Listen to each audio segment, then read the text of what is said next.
Welcome to the Gods Unchained Beginner's Guide. I'm CopperPitch and I'm going to teach you everything you need to know about Gods Unchained to get you started and to get you good fast. Gods Unchained is a free-to-play trading card game where you actually have true ownership of your cards. You're free to buy, sell, and trade on the open market through the power of the blockchain. To win a game of Gods Unchained, you must create a deck of 30 cards from one of 6 different domains, and then get your opponent's god down to 0 health by attacking their god with a combination of creatures, spells, and relics. Each domain has its own set of cards and god powers that can only be used when creating decks of that specific domain. There are also neutral cards that can go in any deck whatsoever. More on card types in a minute. You can buy packs of cards off the Gods Unchained website, or you can earn packs in many ways. When you first start out playing the game, do the tutorials. They will teach you some gameplay basics and also give you some free packs. Next, you get a free pack of cards every time you level up.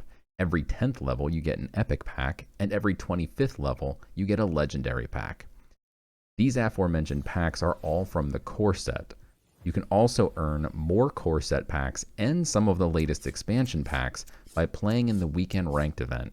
Your first 18 games played every weekend will count towards how many bonus packs you earn, modified by what your starting rank is.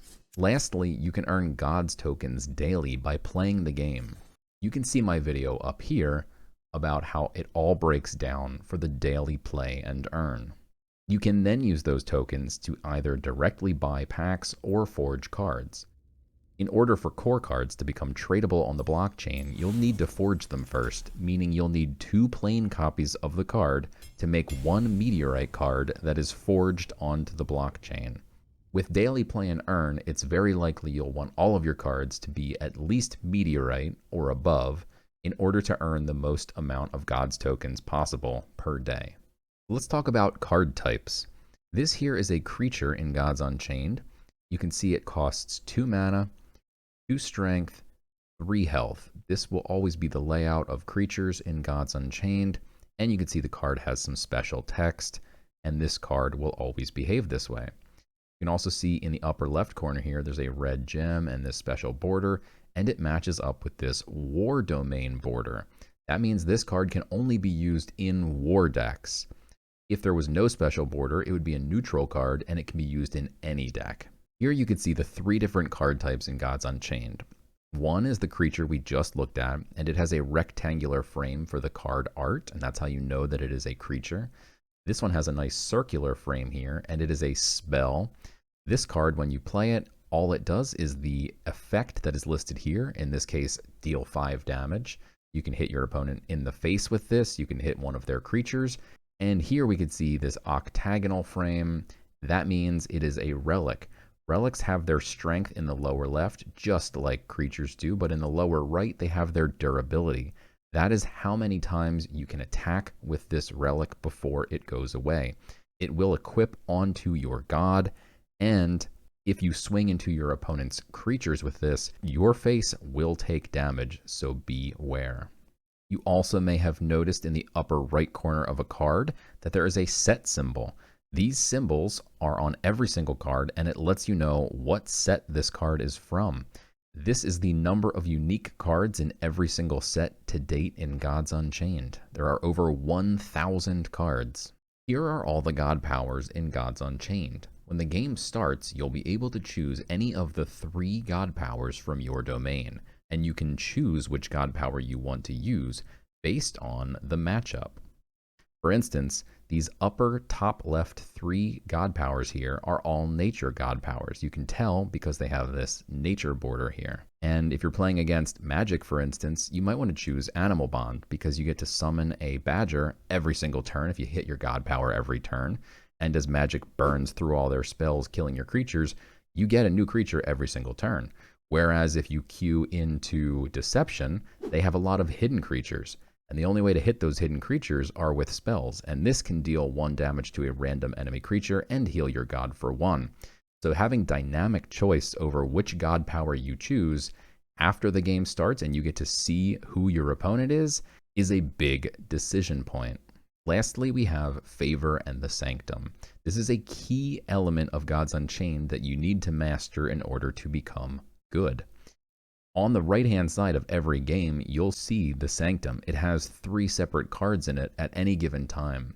Your opponent also has access to these exact same 3 cards. If you purchase one, they become unavailable for your opponent as well, and a new card is replaced into the Sanctum. In order to buy them, you can see here, this one costs 17, 13, and 15 favor respectively. And in order to gain favor, you can attack and deal damage to your opponent's god, destroy an enemy creature with a spell or relic, destroy an enemy creature with your own creature, and your creature survives, or your opponent attacks your creature where your creature lives and their creature dies. Every single time that one of these events happens, you typically gain 3 favor. However, on turn 1, you would only gain 1 favor, and on turn 2, you only gain 2 favor. Once you've gained up enough favor, you can click on the Sanctum, pick which card you want, buy it, and it will be added into your hand. You don't have to play it immediately, it just goes into your hand, and it's now your card. Lastly here, I'll demonstrate a simple match against the AI so I can explain a few more key concepts. So first of all, you get to pick a deck, and I'm going to take the Nature Starter, and then I'm going to remove the Wild Root Staffs. I'm going to remove these Aspect of the Axolotl, and I'm going to remove Untamed Regrowth. And then I'm quickly just going to throw in some good cards here, some Pyre Shell Beetles, some Marshwalkers, and we'll throw in some Wildfires. And now we can start. Now, playing against the AI is not a challenge. It is absolutely horrible, but there's no timer. And so this gives you a very good, easy way to just ease yourself into the game. So here you can see I get to choose which god power I want. We're playing against nature. I'm going to take Animal Bond. We can see here we're going first. That means we're going to have 3 attempts to replace cards during the Mulligan phase. If we were going second, we would get an additional chance. So we'd have 4 chances to replace cards. So here the idea of the Mulligan is you want to look for your key cards or low cost cards, as you can't play high cost cards for many, many turns. So I'm going to get rid of these. Now we've got a single 1-drop, a second one here. We can play these on turn 1 as we have 1 mana. I'll explain how the mana wheel unlocks in just a minute, but first I'm going to explain this small bag of tricks here. So if you go first, you get 1 small bag of tricks, which you can click on, and it will unlock a mana lock and refresh 1 mana. So if I were to click this, I now have 2 mana, and I no longer have a bag of tricks. That is it for the rest of the game for me. And my opponent, who's going second, gets 3 bags of tricks. So they can do that. You can only use 1 per turn, but they can do it 3 times. That enables me to play both of these creatures on turn 1.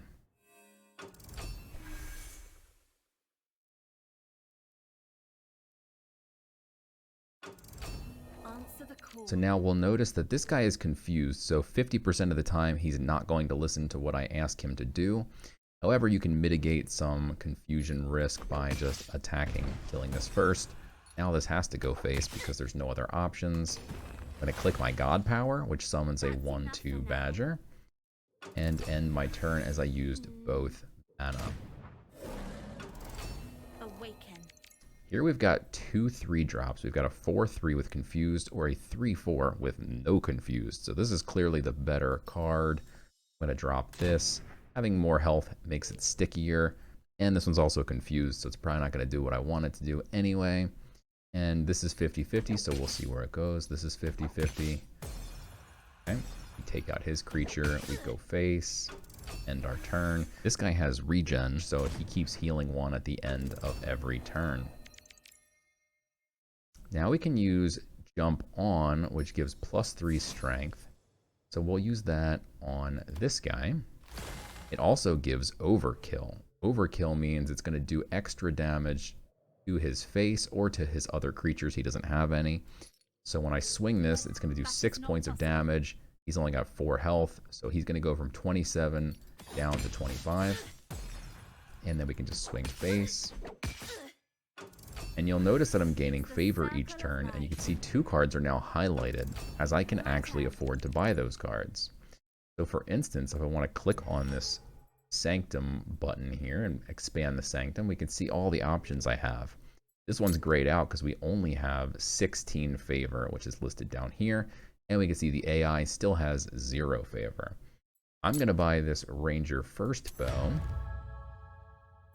He can actually poke this guy for 1 damage when I play it because it has a roar.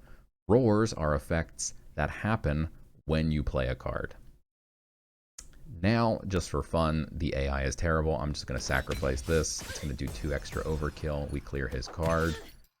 And we have 3 mana left, so we can either play Hunt Warden or Riled Ursine, or we could even go Marshwalker and God Power.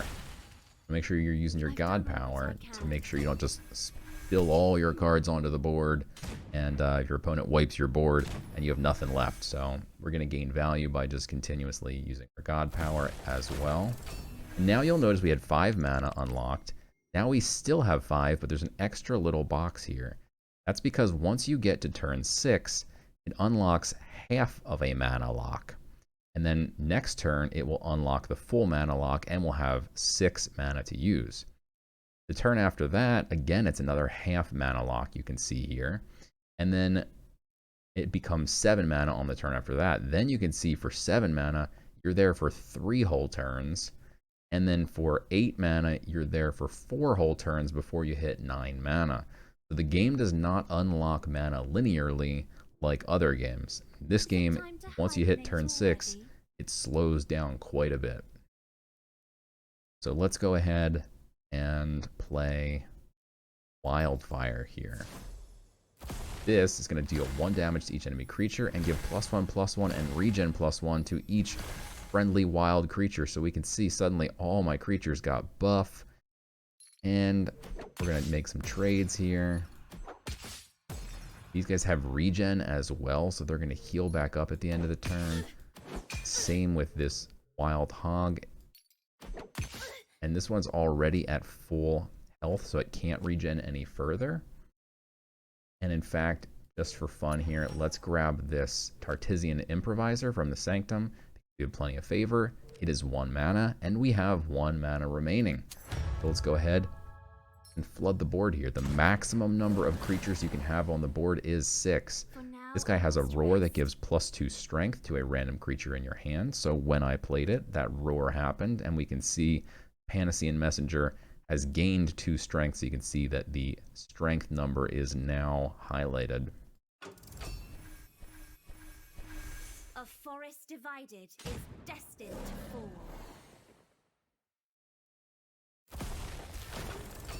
Answer the call. Right, so now we can go ahead and possibly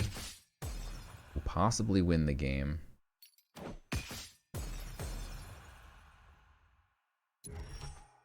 Not quite though. I'm going to buy this Rune of Strength. This is a spell, so it gives +2/+2 and frontline to a friendly creature.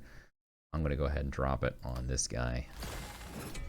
He now has frontline. You can see this, the big wall. So if he wants to swing and attack my creatures, first he has to kill this guy because he has frontline. If he wants to swing and hit my face, he can't do it until he hits this guy because it has frontline. Go ahead and drop this and pass our turn here. Our AI friend has 1 health left, and we now win the game. That's it for the starter guide. I hope you guys found it helpful. Make sure you check out my tips and tricks guide, as there's in-depth information about how the Sanctum really works, what cards get cycled in and out, how much they all cost, if it's worth it to buy certain cards, and how the Mulligan works as well. And you can come check me out over at twitch.tv/CopperPitch. It's a great place to go if you want to catch me live and ask me a question. Happy to answer and help new players. Make sure you guys hit that like and sub button, and I will see you next time.